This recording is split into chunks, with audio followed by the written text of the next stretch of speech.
Hello मेरे प्यारे बच्चों, आप कैसे हो? उम्मीद है कि आप सब अच्छे हैं। अपना प्रिपरेशन भी बहुत ही अच्छे से चला रहे हो क्योंकि एग्जाम आ चुका है। तो welcome back to my channel. मैं हूं खैरुल और आज हम लोग यहां पे बात करने वाले हैं Assam CEE 2020 4 days to go. अभी हमें क्या पढ़ना है, कैसे पढ़ना है, क्योंकि अभी हमें क्या लग रहा है ऐसा कि अभी जो सबका दिल के धड़कने तेज हो चुका है। क्या करना है नहीं करना है वो दिमाग में चल रहा है। मतलब परेशान हो चुके हैं, दिमाग काम नहीं कर रहा है। पढ़ूं क्या नहीं पढ़ूं ये दिमाग में चल रहा है। बच्चों, मैं आपको एक मंत्र बताता हूं, अगर आप काम नहीं रहोगे तो काम नहीं होने वाला है। बच्चों, अगर आप काम रहोगे ना तो काम हो जाएगा। बात समझ में आ रहा है? तो यही चीज है, आपको छलांग मारनी है, आपको बहुत दूर छलांग मारनी है, इसीलिए आपको काम रहना बहुत ही जरूरी है। जो हो चुका है उसको देखो भैया, जो नहीं हुआ उसको मत देखो, क्योंकि glass is always half filled. बच्चों, ये दिमाग में रखना है। जो एम्प्टी पर्सन है वो भाड़ में जाए, हाफ फिल्ड तो है ना, पानी तो उसमें है। तो वही दिमाग में रखना है और उसी मंत्र से हम लोग आज शुरुआत करने वाले हैं अपना बेस्ट प्लान, जो सिर्फ 4 दिन के लिए आपको बहुत ही अच्छा मार्क्स दे देगा, बहुत ही अच्छा प्रिपरेशन आपका बूस्ट करा देगा, आपका कॉन्फिडेंस भी बहुत ही ऊपर चला जाएगा। तो चलिए शुरू करते हैं।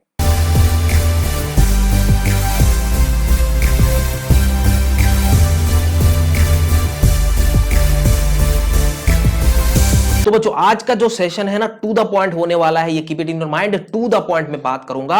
जैसे यहां पे देखो, match your time table for next 4 days. Match your time table for next 4 days का मतलब आपका एग्जाम का टाइमिंग तो आपको पता चल गया होगा। आपका एग्जाम का टाइमिंग आपको पता चल गया होगा, 11 बजे से 2 बजे तक एग्जाम है मान लो। तो उस सिचुएशन पे आपको इतना ही टाइम पे अपना जो फोकस है वो 100% लाना चाहिए। उस सिचुएशन में आपका कंसंट्रेशन का लेवल जो है ना, बहुत ही पीक लेवल पे होना चाहिए। तो इसके लिए आपको 11 से जो भी आपका टाइमिंग है, उस टाइम में आपको ये 3 घंटा ना आपको बहुत ही कंसंट्रेशन हाईली 100% अपना एफर्ट लगाना है और 100% दिमाग से काम करवाना है। उसके लिए आपको क्या करना पड़ेगा भैया, उसी टाइम पे आपको प्रॉब्लम सॉल्व करना पड़ेगा। उसी टाइम में आपको क्या करना पड़ेगा, प्रॉब्लम सॉल्व करना पड़ेगा, तीनों सब्जेक्ट का, फिजिक्स, केमिस्ट्री एंड मैथमेटिक्स का। बात समझ में आ रहा है कि नहीं बोलो? लेकिन ऐसा नहीं है कि सिर्फ एक ही चैप्टर का करेंगे। आपको करना क्या है पता है? मान लो एक चैप्टर आपने यहां पे लिया, मान लो काइनेमेटिक्स लिया, फिर यहाँ पे करंट इलेक्ट्रिसिटी लिया, फिर मॉडर्न फिजिक्स का लिया, फिर ऑप्टिक्स का लिया। तो 4 चैप्टर यहां से लिया।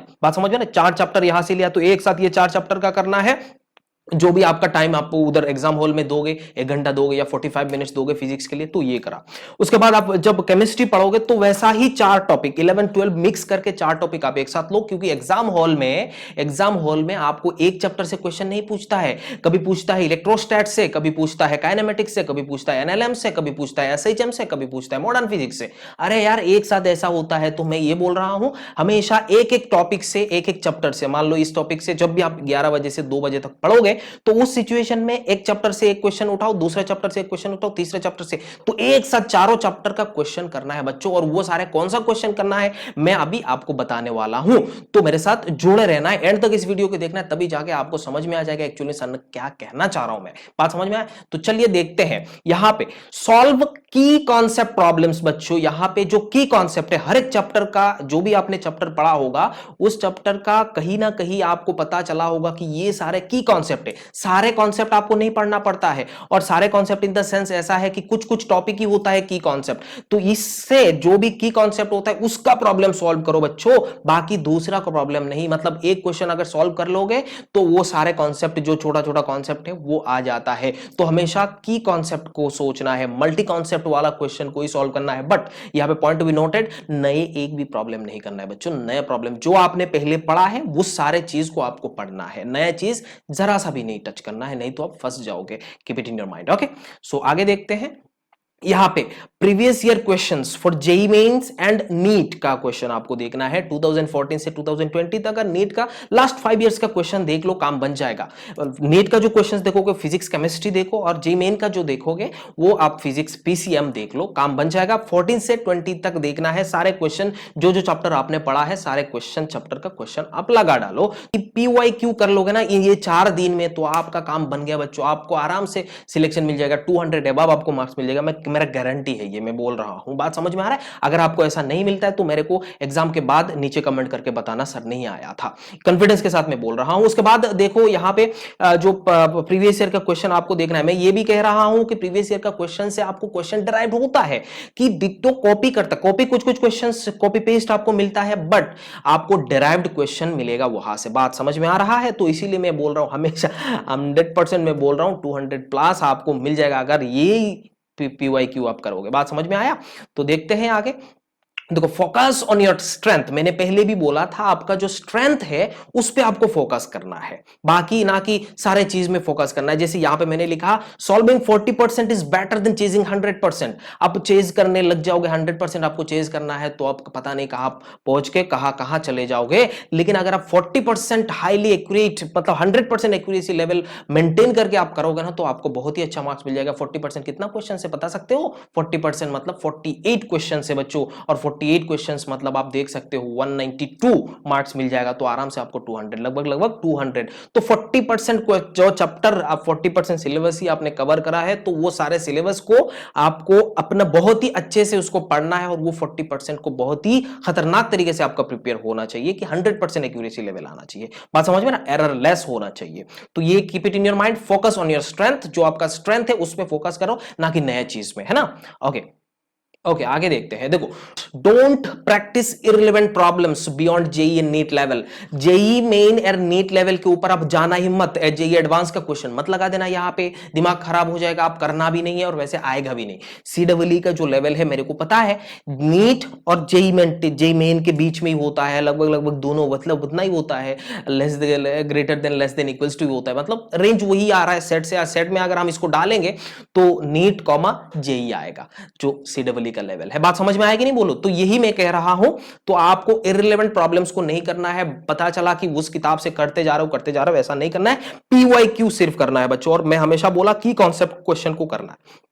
ओके, सो अब देखो यहां पे फोकस करना है एनसीईआरटी को। एनसीईआरटी जो है आपको उसके फोकस करना है। जैसे केमिस्ट्री में जब आप पढ़ोगे ऑर्गेनिक या फिर इनऑर्गेनिक पढ़ोगे, तो उस सिचुएशन में आपको 100% एनसीईआरटी ही पढ़ना पड़ेगा, और एनसीईआरटी पे ही आपको क्वेश्चन पूछा जाएगा। इस बार अगर नीट या फिर आप जेई मेन को देखोगे सितंबर में जो हुआ है, तो इसमें ज्यादातर क्वेश्चन, सारे के सारे क्वेश्चन आपको एनसीईआरटी से पूछा जा रहा है। बात समझ में आ रहा है कि नहीं?